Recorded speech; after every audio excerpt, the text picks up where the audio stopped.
Hello. Hola. We want to start right off the bat with a little preamble/disclaimer. This is a podcast about recovery, ran by two comedians in recovery. That's it. Everything we say is based on our own personal recovery journey. You're welcome to listen no matter where you are in your recovery journey, even if you're actively engaging in your addiction. But that being said, we're not trained to handle a crisis. We're not trained to handle anything. To be honest, we can barely manage this podcast. But if you're in crisis, check out the show notes for some trusted resources that may help you, and keep fighting the good fight. Axios. And now on for the fucking shit. Keep it. That's it. And now for the show. Gold. We got it. Why edit this? We don't edit the podcast. I think we should do it again anyways. Functioning.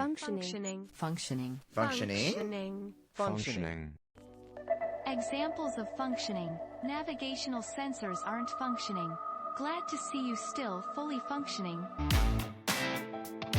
So one day I remember I showed up to the Lincoln Lodge to go to your show, and the smell of the place triggered me heavily, so I had to go. What did it smell like? A comedy club. Oh, like the old beer or musty? Yeah, it was like musty and old beer and everything like that. So I was just like, summer? Yeah. Okay. Yeah, it was a skate shop or a bike shop before, and of course it's right next to the thrift store, almost. So, it's in a musty corridor there. I don't know how old the building is, but yeah, I get that. Okay. Yeah. So eventually we started bringing in some guests, talking to some people about sobriety and recovery and getting their stories. And then there was a few hiatuses.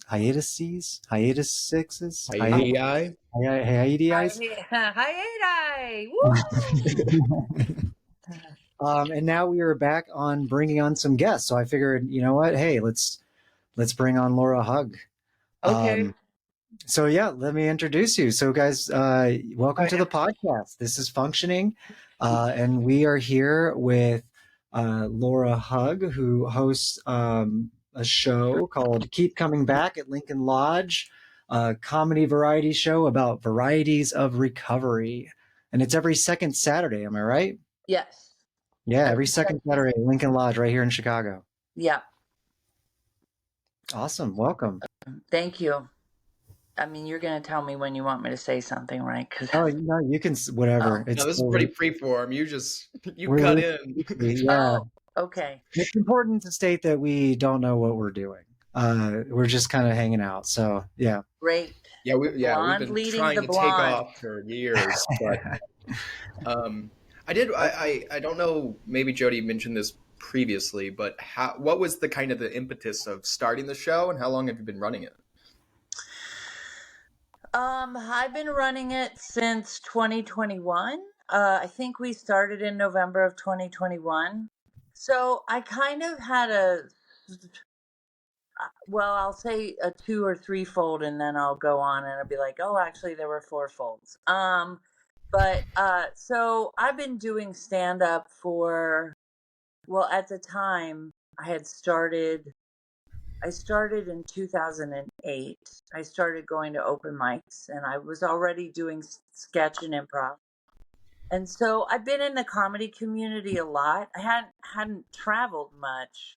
Like, I didn't do a lot of road touring and that kind of road work and stuff, but I'd still done a lot of shows, and I'm like, I've been around the comedy scene enough that I should be running something of my own, 1 for me, and 2 for other people. So to give comics another opportunity. And I decided to do a sort of, I want to say a loose recovery theme, because not everybody that comes on the show is in like a support group or has even a therapist. I mean, but I'm like, have you ever been to therapy? And I wanted a couple of things. when I started the show. I wanted to do a show of my own. And then I wanted to whittle down. I also wanted a show where I thought my friends would go if they were going to go out. And because I'm middle aged, and I was middle aged when I started the show, and most of my friends are in recovery, a lot of them don't drink. And um, I'm like, they're not going to come to a late night show. And I wasn't sure. So I did a 6 p.m. on a Saturday because I knew that, or 5 p.m. because that would be accessible. And I had done a show at a recovery themed sort of improv show a few years earlier, and that time slot worked well. And then I decided to try to have it around recovery, but I opened it up to say varieties of recovery because were still recovering from the pandemic. And so I felt like what I learned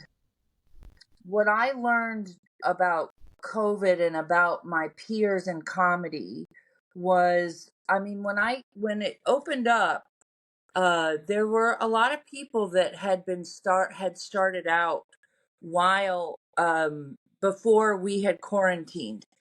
And so I remembered them a little bit, and I was like, wow, people have really made it through. They have done a lot of different things to get through quarantine. And I was really inspired by that. So I wanted to have a mix of like people who were in like classic, like recovery, like 12-step program type things without breaking anyone's, anonymity.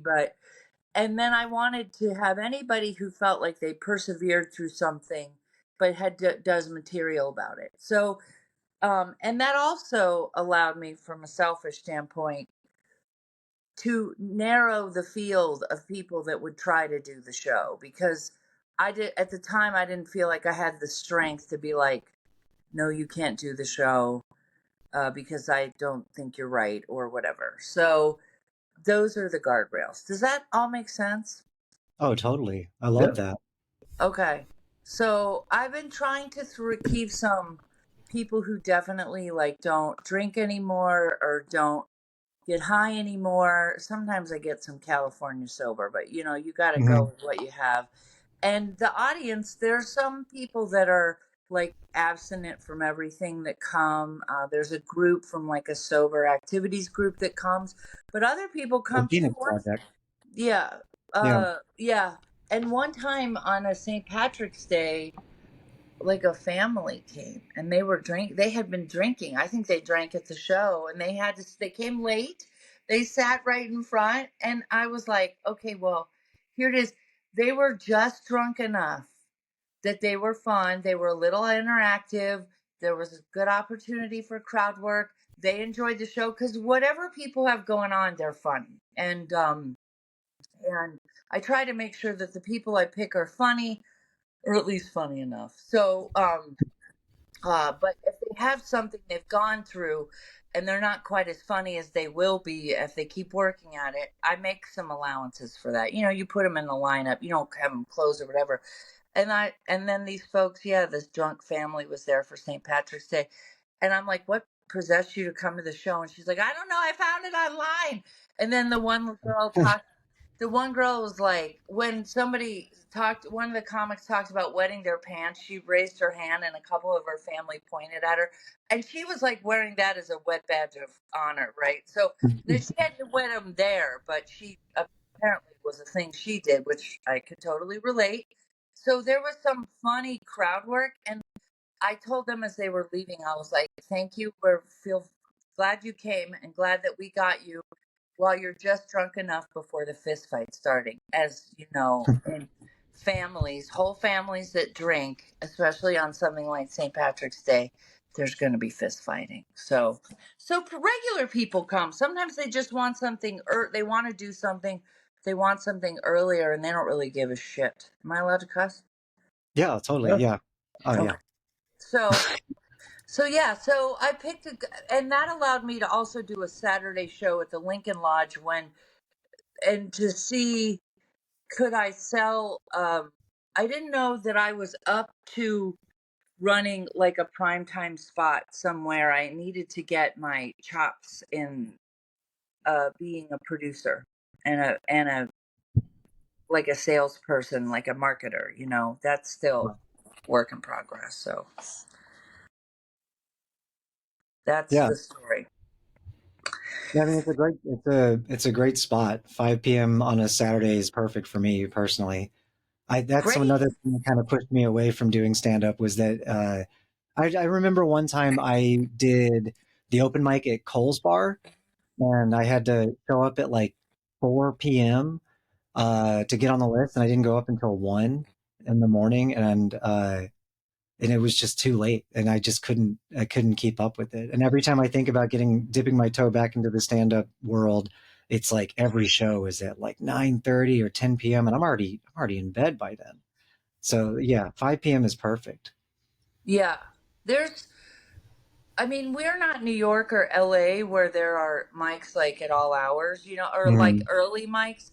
Of course, in those cities, most of them, at least in the main areas, you have to pay to do the open mic. So even if you can get there, then it's like, well, shit, how much is your budget to go to an open mic? Unless you bring people, and how many people are you gonna get at 4 p.m., on a Tuesday to come and watch you do stand up in a weird space somewhere that smells like dead animals. But um, there are some earlier options. I think that's partly shaped because there's different people doing it now. It just sort of depends. It takes time, and you're just not going to get the hustle, grind, a million stages in one night, several stages all the time. If you're trying to navigate somewhere between getting out, getting stage time, getting seen, but also being in a space where you can function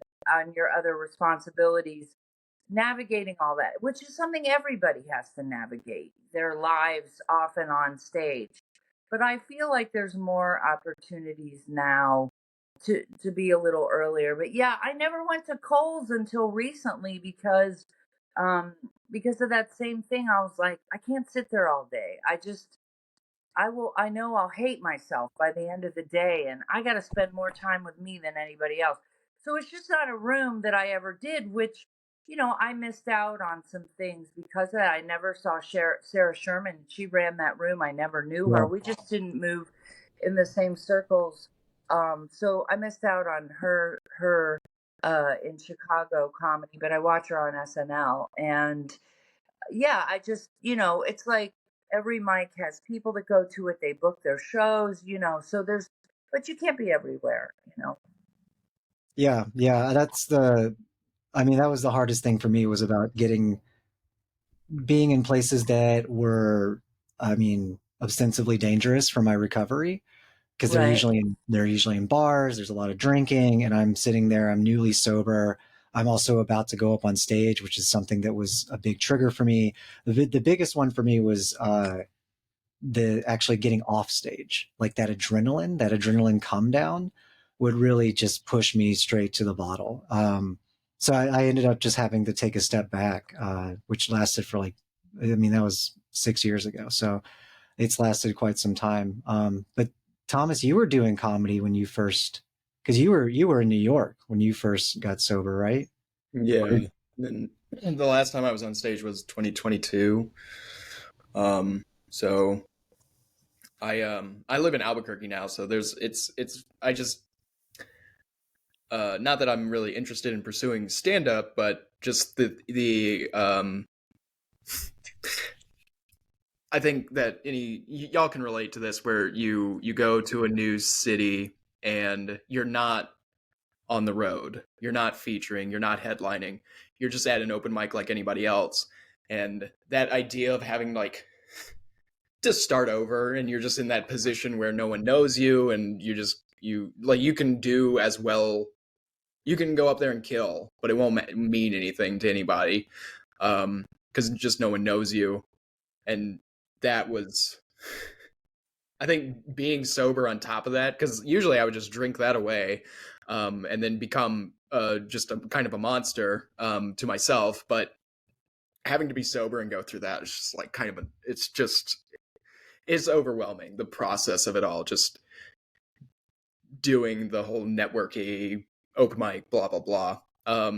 But on that note, I was wondering, while you were discussing, like you mentioned Coles before Jody, um Laura, how do you find the scene in Chicago, whether it's like, that kind of open mic bottom of the rung, or in the kind of, you're more so doing feature, real shows, quote unquote, bar shows.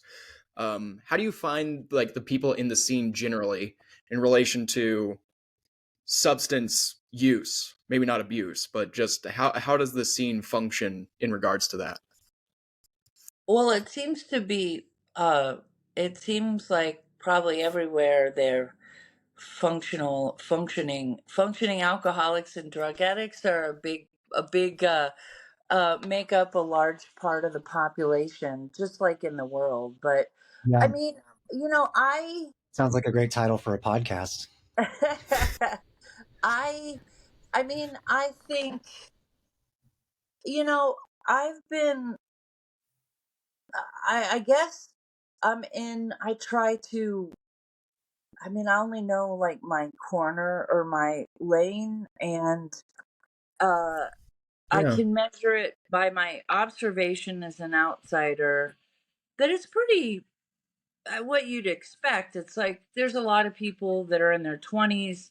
Um, I do think that there is something to that a lot of people who want to get on stage and make fun of life or whatever, make fun of their lives, make fun of other people's lives, or be passive aggressive, which is what I think stand up comedy is. Um, that they actually have have pain and trauma, and they smoke or ingest in many ways now an incredible amount of marijuana, and they drink a lot. Not everybody, but I think they're medicating against something, and I think it's something that. So I do find I do think that there's a lot of addiction, but I do think that about the world, and to what extent a person can put that down on their own. I don't know, but I would say that the willingness for people to possibly look for some sort of group support, and like abstinence is low. I think it's something people want to try on their own. They want to do like a dry January, which I'm not gonna. And I get people who reach out to me and they're like, I'm doing a dry January. I'm like, that's great.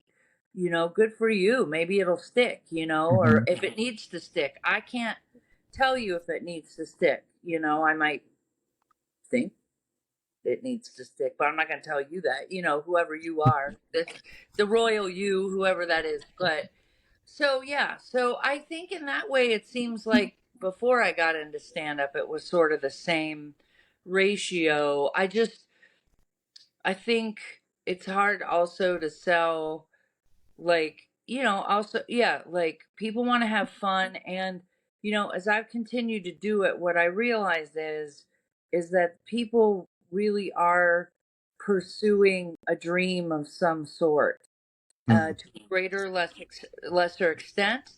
Some of them are realistic about it. Some of them are not. Give it for several reasons. Not just like they're not funny. It's like it's not realistic because while you might be funny, you are a complete psychopath, and people don't like you.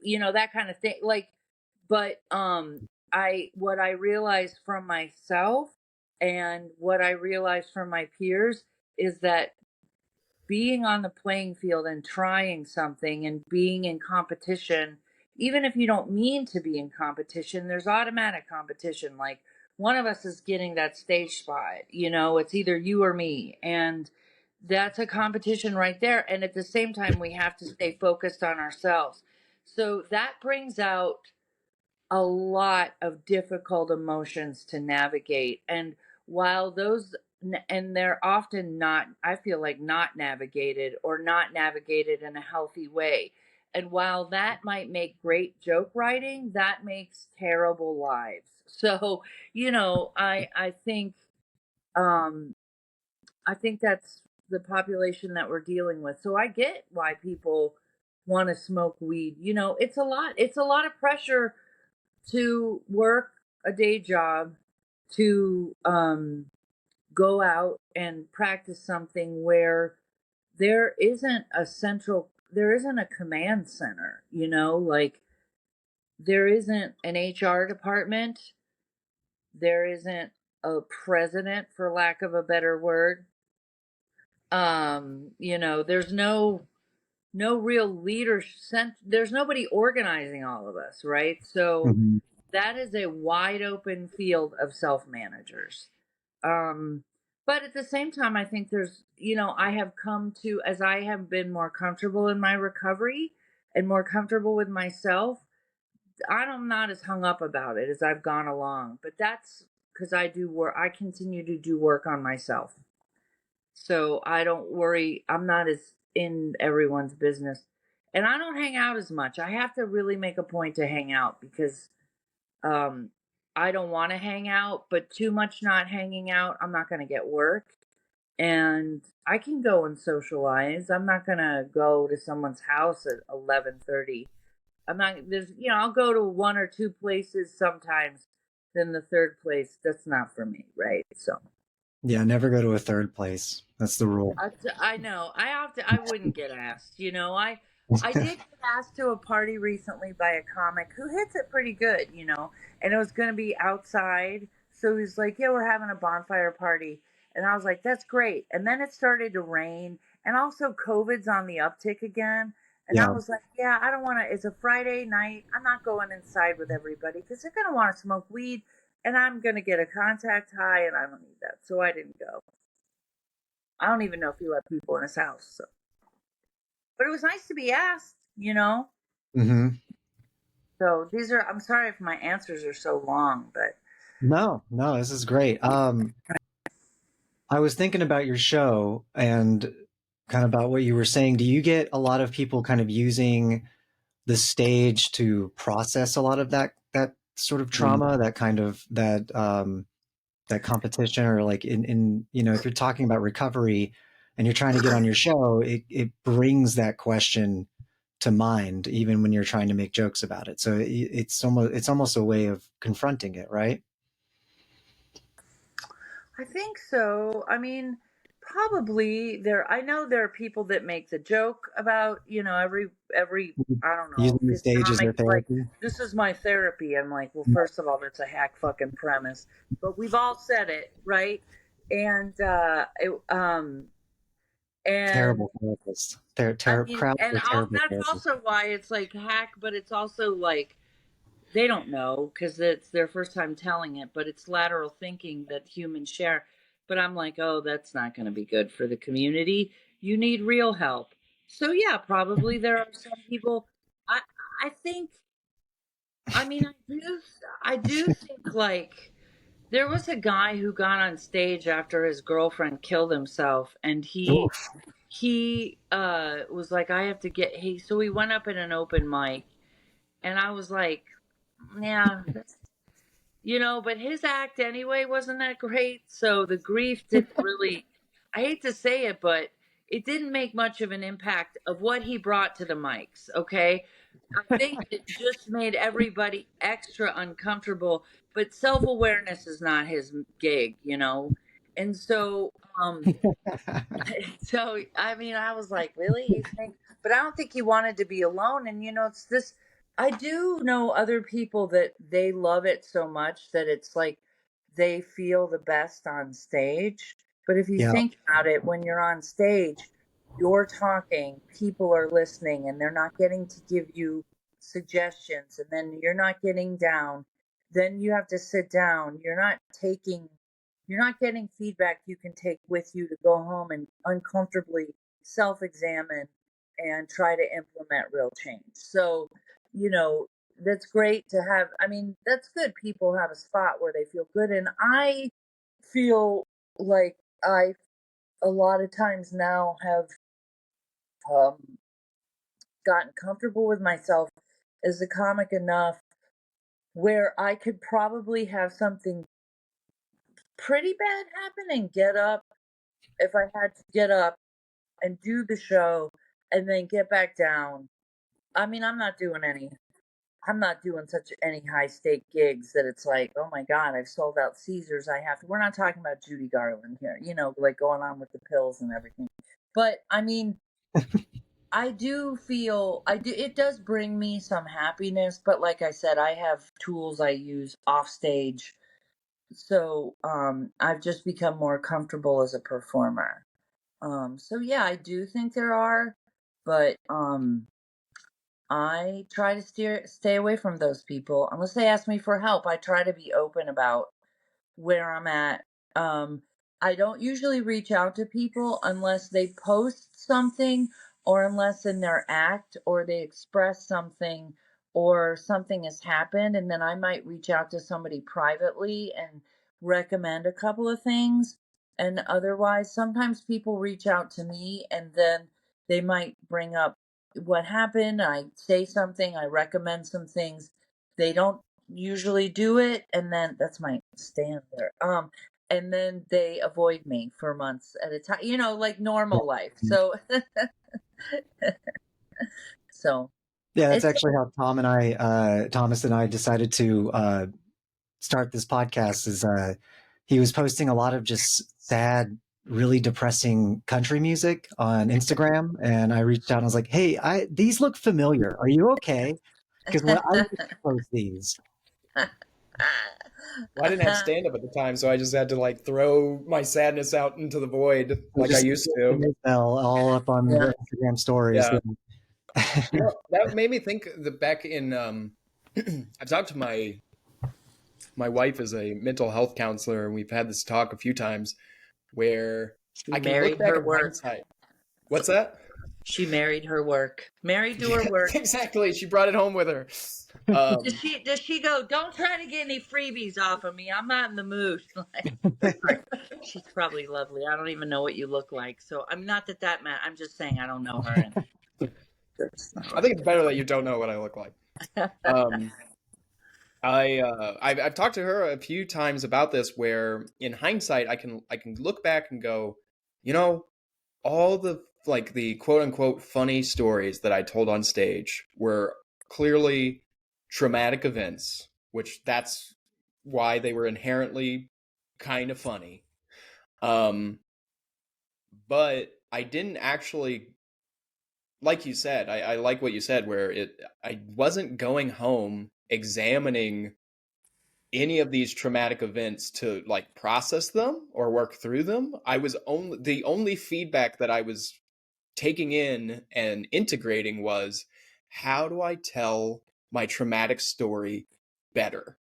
And so I basically just get into the feedback loop of, this is I like you almost think that it's helping you, but what is really happening is that you're just kind of re-traumatizing yourself once, twice, or three times a night, and you go home and you go, well, man, I don't know why that story about my buddy killing himself or my girlfriend leaving me or me sleeping in my car, I don't know why those weren't hitting tonight. I don't know what I was doing wrong.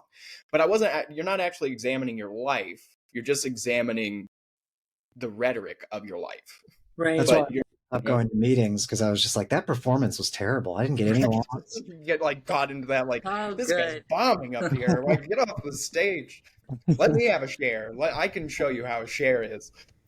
If I get a chance, remind me, because I'll tell you a story based on that, like my early stand up and going to meetings, but where I got my wires crossed. But I never thought about that, about re-traumatizing yourself, doing these bits, doing bits about things. I guess I felt shame sometimes, or I felt like a betrayal of something when I have tried to go on stage and use something from my past that that and I'll you try something, right, and in a space, and it feels like I've betrayed something, and that is either one, I'm carrying some probably processed old ideas about the situation, or whatever, or it's it's not appropriate, like maybe I'm punching Mm. down in a situation in my life, even if people don't know who it is, like um because people are down on their luck. It's like, I know why people are homeless, because of addiction. They're not like a subset of, they're not another species. They're my people, like Mm-hmm. people who cannot fend, have lost the ability to be able to keep a roof over their head, to be able to interact with society, or they come from no resources, and they might be very antisocial because of it, and they don't have a safety net to bail them out like some people do. So and sometimes there's a callousness, I guess, in comedy, or in the, but I keep saying in the world, but we're talking about comedy, where it's like, actually I need to have more reverence around this situation. And sometimes you don't know until your own you violate yourself, on stage, which sounds weird. That's a different act, Yeah. but Yeah, not you mine. do. But That's true. Yeah. that's It's what this it feels like. overexposure. Selling out or something. Yeah, yeah, exactly. Betrayal, yeah. I like Um, betrayal. That's a good word for it, I think. but a lot of times, for me, I mean, probably you guys too. I don't know your stories, but like, I've continued to, I came to stand up with double digit sobriety and abstinence, clean and sober. I had not really looked at the other areas of my life in a specific way, using sort of the similar tools of my money, my food, my sex conduct, all that, my relationships and all that. And I had not looked at like my growing up. So a lot of times I knew things had happened to me, but I still didn't know what they were. There were still parts of myself that were a mystery. The one thing I know is that, like, I can't use alcohol. I can't use drugs safely. They don't work with me, and I end up in all kinds of terrible situations. So that part I'm clear about. But it was the other stuff. And in the pursuit of comedy, in the pursuit of being an entertainer, of doing it for work, of doing it for my passion and my vocation, um, um, I was coming up, I was dragging up, pulling up, coming to face things, old ideas about myself that predated my use of alcohol and drugs and other things. So I didn't know that's what was going on. So sometimes, like, you guys, I think both said, it's like, I don't want to go to a fucking open mic tonight. I don't want to battle myself. I don't want to wait around. I feel Mm-hmm. bad. I hate myself. I'm obsessed, or I got a crush on somebody that I know is not appropriate, or I'm whatever. I just ate, and I don't. There's so many things, and I don't want to. And then my head's like, oh, and there, everybody's gonna be this way, and I'm gonna be the other way. It doesn't matter what way it is, but my head's like, everyone else will be one way, and I'll be, and I'm in was 40 when I started doing stand up with any regularity. So it's like you can live that, think that way your whole life if you don't do anything about it. So that's a drag. So I wouldn't want to do it either, but I mean, I wanted to quit all the time, and my sponsor in one of my support groups, I would say, I was like, I'm quitting. She'd be like, you talk about that about every 3 to 6 months. You say, I'm quitting. I think it was like 6, 8 months. I don't know. I cycled through. My cycles were, they changed over time. And then I would get an offer of something, and I would take it. And I was like, I guess I'm not done. And I would throw up, let's be honest, a little prayer, a little petition to whatever's out there. And I would be like, look, if I'm supposed to do this, let me know. If I'm not, let me know because I don't want to do it. Right. But I had never stuck with anything. That was a big part of my addiction story is that I quit everything except for the drugs and the alcohol. It's like I quit everything, quit jobs, I quit hobbies, I quit showing up, I quit everything that makes life worth living because I could not sustain engagement with it. I could not learn the lessons. I could not go home and take the notes. Um I could not participate. I could not show up without hating everybody who was better at the thing than I was. So I could not help but make enemies. There were just so many things that I had the can't do spirit. That's what I like to call it. I got it from my mom, the can't do spirit. But that shit is exhausting, So that that didn't go away. It didn't go away. That I had to work to get rid of that. It while doing comedy. So while simultaneously working in comedy, working a day job, having other areas of my life, I had to get rid of these ideas that predated my addiction in order to move forward in comedy. And so where I feel like I am right now is that I know myself. I know I still use my addiction identity as an addict and an alcoholic and all the chaos that comes with that, all the weird shit that we do, all the wacky situations by wacky I mean things that end up threatening our lives and others, but still No, wacky in a yeah. wacky way. I feel free to draw upon that because I still have that, like, well, it could be worse, you could be hugging a toilet type mentality, but I also know I think about that a what's lot. yeah, right. I mean, but I know what's behind it, and so that goes along with having that identity forged in the world is the same way that an identity on stage takes shape, and I begin to distinguish myself from the other acts that are available, and that's tough to do. How old are you guys? I'm 39. Okay, you look I'm younger 30. on whatever streaming services. Okay, and I can't see you at Wow. all. So, and you look really young. In fact, not even born yet because I can only see Jody. But I don't know what's See, going I on feel with like this I'm app. much older. I mean, there are things that are still like. And so, how old were you guys when you were doing stand up? I started when I was 28 and I did it until I was about 33, which is when I got sober.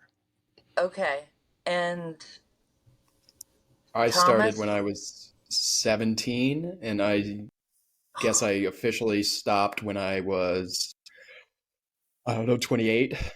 Okay, so wow, that's young to start stand up. And you were drinking then? I was chain smoking, and then I think I had quit smoking weed before I started doing stand up. And so I think I was on and off again with the drinking because it was, when you're 17, it's kind of hard to drink.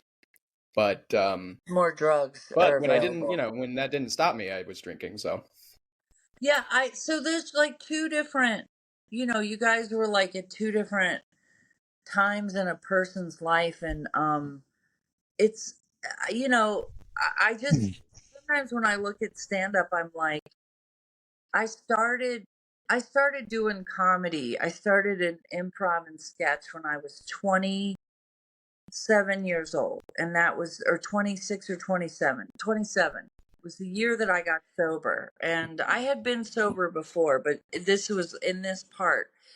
And Yeah, I so, think a few times. yeah, okay. So, there's things that people do in their 20s that I wasn't doing. And so then to go on stage, and on the one hand, I want to be funny and I want to do my material. At the same time, I want to be like all of my peers, I guess. Mhm. And I've always wanted that. I've always wanted to be like the group I was obsessed with, or whoever was in the room. Just completely they what do they call it? People pleasing or whatever. But Mm. it, but so so then to not have alcohol or drug, like then to get sober and then to be, depending on what programs you do, even if it's like a Dharma thing or if it's a 12 step, anything associated with God, you might as well be a fucking Mormon missionary riding a bike. That's the way I felt. Like, here I am, with my high neck shirt and my fucking Bible on my bicycle, riding into heroin town, going, "Hey guys, want to hear my dad joke?" I mean, it's like, I don't know if you had any of that, but I do think that's got to be going on for people. Like, we want, even though comics are like, I was different, I wasn't this, I was not, they're not all like that, but we still want to be a part of the tribe. And then you're talking about something very fundamental to socialization, and neither one of you are doing it.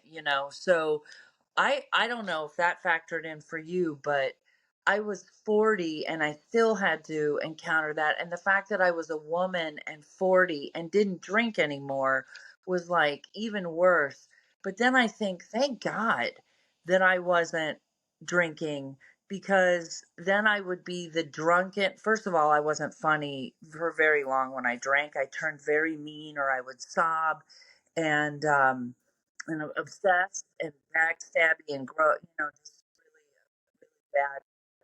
And then I would end up being the drunken, like promiscuous older woman comic that nobody takes seriously. It's not like I was going to be, I could play the tape out now. So I feel fortunate, even as I stood out and that brought its difficulties. I stand and I know the truth about myself. That's what recovery is, right? Knowing the truth about ourselves and living in it. And I would have been way worse had I been the other way. It would not have been a success story. I may not be the success story I like to be. I'm slow to take opportunities. I'm not a go-getter. All right, I'll get up and go get it if I have to, or like I'm so. Just a moment, Laura. We're getting a little bit of a breakup in your audio. I don't know Oh, if I'm sorry. Can you hear me now? yeah, Is it that's better. Yeah. okay? I had it right by the cord. All that really insightful stuff was just all. It was great. It came in a little garbled, but I think it's fine. Do you need me to go back 20 minutes? Yeah, we just so we have Laura on the podcast. No, I'm just kidding.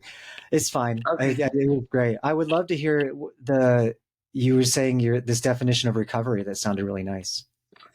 Oh, well, I think one of the things of being in recovery means to stand in the reality of who we are, right? Like, and what we can and cannot do to a certain extent. I definitely, like, I know that so I go to comedy shows and I go to open mics and I socialize and I send my emails and I put my clips out, and I know that I cannot use alcohol safely in any form. I know that, right?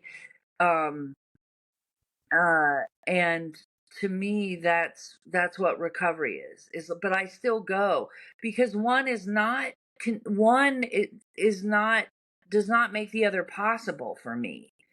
And I think there are a lot of people who are in comedy who think that they can't be funny without using. And I think that that's not true. If a person is truly, that's their skill set, that's your skill set. If that's your courage to get on stage, that's a problem. And if being stoned or I was drunk is a punchline, that's also a problem. You need Mm-hmm. to write jokes, um, but I don't think, because really a person with a problem, with a drug or alcohol problem, it isn't very funny for very long. It's actually quite sad and sometimes horrific. So, but I know that I can. I'm not hung up about it anymore. I think sometimes sometimes I'm like, I'm not gonna do my sobriety material, my regular act. Like I can mix the stuff because I'm like, they're trying to sell drinks, so I'm not gonna bring it up unless it seems germane, you know? I Yeah. might say like, oh, I don't drink, but I'm not like I don't go into like I have recovery specific material, but I don't go into that. I'll be like, I'm not a drinker. I had to stop, but I don't get into how. I don't do any of that stuff. You know, I'm just like, oh, people used to think I was fun when I drank. I'm like, sure, if you like sobbing, like that kind of Hmm. thing. And they like that. And then they still were like, oh, you want to drink? Not as much, but sometimes I'm like, oh, I thought it was just for your act. And I'm like, if I was going to pick a persona, a recovering alcoholic wouldn't be it. Yeah. So A weird act. Yeah. yeah. So Yeah, it's a niche shtick. Yeah. yeah.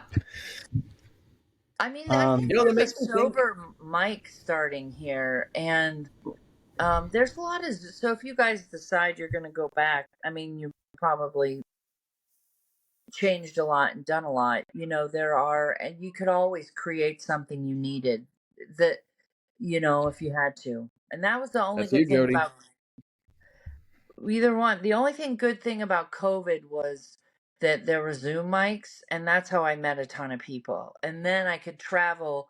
I knew where I was going because I met somebody here. I'm going to go to this state. I'll meet this person. I mean, Oh, that's great. that part was helpful. I mean, the death was sad, but Yeah. Yeah. There's some benefits to COVID, except for all those deaths, everything we lost. right, yeah. So we're getting to close to the end of the show, and I wanted to ask you, something that we had a previous guest bring up, and she talked about how sobriety gives us these little gifts, these like these little things that just kind of make our lives a little better. And I was wondering what's your little gift of sobriety? What did sobriety give you? I mean, I feel like all the gifts that sobriety have given me are actually, I would say, quite large. I think sometimes there's some small moments that are like, oh, well, what a coincidence, or isn't that a stroke of good luck? And I would say, like, thinking I'm going to quit. I have this thing where, like, I'm not super religious, but like, I remember when I went to go to the IRS and file back taxes, and there were these nuns on the train. And I was like, that's a sign that God's on my side, which I don't know. I'm not a big nun person or whatever, but whenever I would see a religious person out in the wild, like with the whole uniform on, I'm like, I'm going to take that as a shot of the higher power saying, it's a mix of like, here, whatever. And I would say that about comedy sometimes is like if I see a comedian out, I feel like it's whatever's in charge's way of going, keep going, you're on the right path. That's your peer, that's your coworker. But I feel like for me the gifts are large. One, not I don't think I would, in terms of comedy, I wouldn't be able to develop as a comic or as a person. I mean, I might not be dead. I might be like 600 pounds from eating and like beer bloat, laying Mm-hmm. in a shithole apartment somewhere and doing God knows what with who, and then every once in a while making my way to an open mic, and being the but and also being on social media. I mean, I already got Karen. I'm at the Karen age. I got Karen potential, So I gotta watch it. I gotta watch it, and I don't even do anything. It's like I'm not looking. I'm not saying anything. Who's around? Who's got a camera? Just So one interaction away of asking for the manager. right, right. Yeah, I don't have enough self-esteem to ask for the manager. That's the problem. That saved me too. But now I do. But so I'm not sure. I mean, just affirmations. Um, the thing to pause before especially on social media, just like the suggestion to pause and restraint of tongue and pen, restraint of keyboard, having to use social media. I mean, I could have stepped in it or typed in it, as it were, a million times. Um, yeah, I don't know.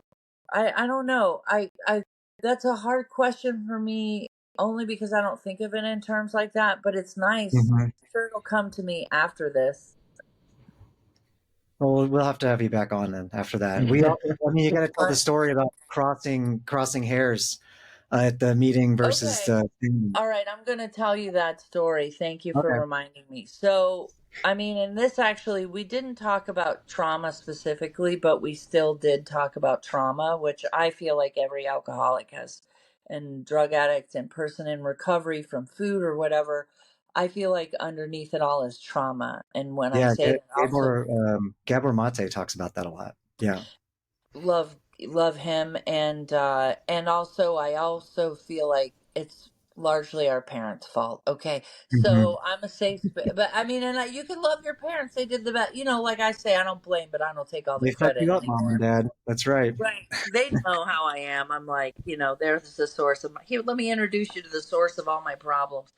I mean, they didn't, yeah. So anyway, so I was doing stand up, and I will say that stand up, when I walked through the fear and just started regular, because I was doing a lot of group comedy stuff, it made me more honest in the moment in a way that I had not been since I had been in recovery. I still couldn't tell you what I really felt.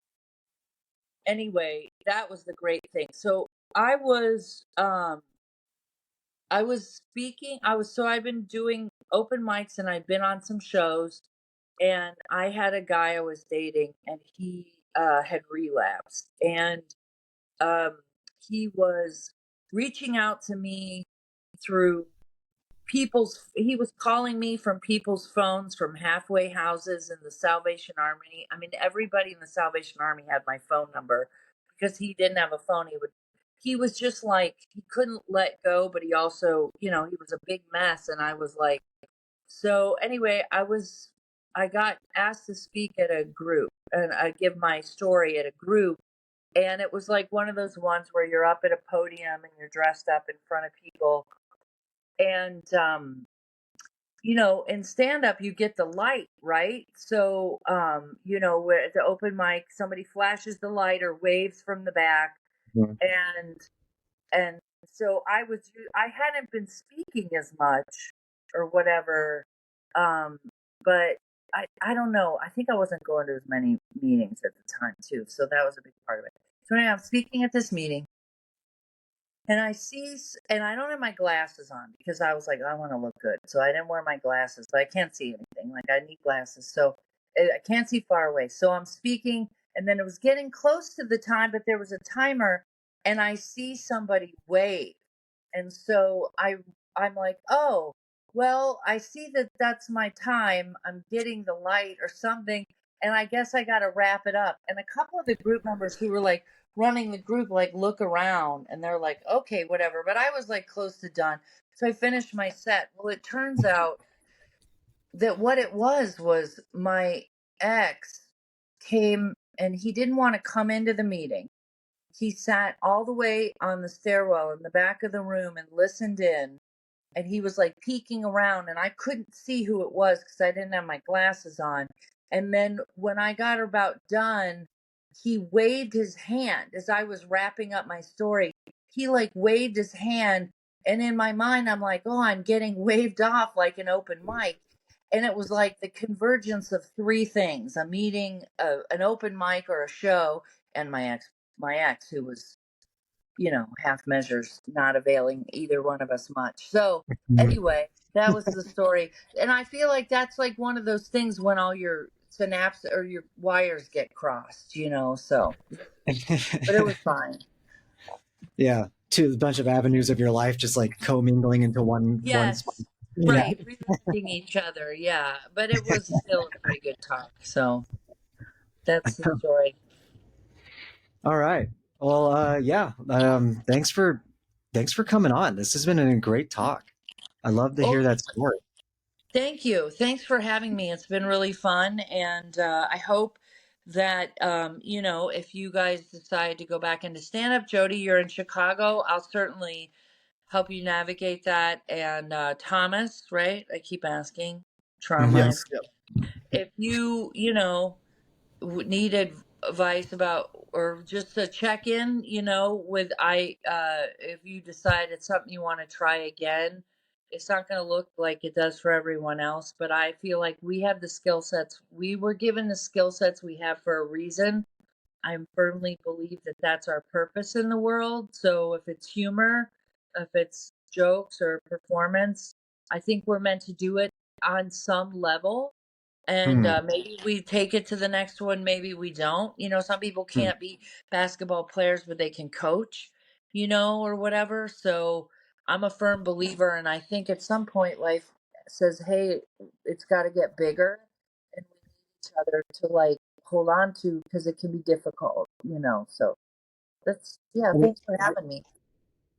Yeah, I gotta say, a lot of the stuff that you brought up is speaking to me on a very personal level with a lot of stuff that I've been struggling with recently, uh, about just, finding that footing in my life, and finding my value and how I wanted to use like my skill sets to give my value out. Cause I spend a lot of time, shilling for corporations and writing little jokes and things like that. And I am kind of struggling with like, what's my way of giving back? What am I good at? What is, you know, where can I like apply these skills to help other people, or at least help myself? And I've been finding myself very creatively starved. Um, yeah, so a lot of the stuff you're saying is like, it's really resonating with me. I have a lot to think about, so I really appreciate that.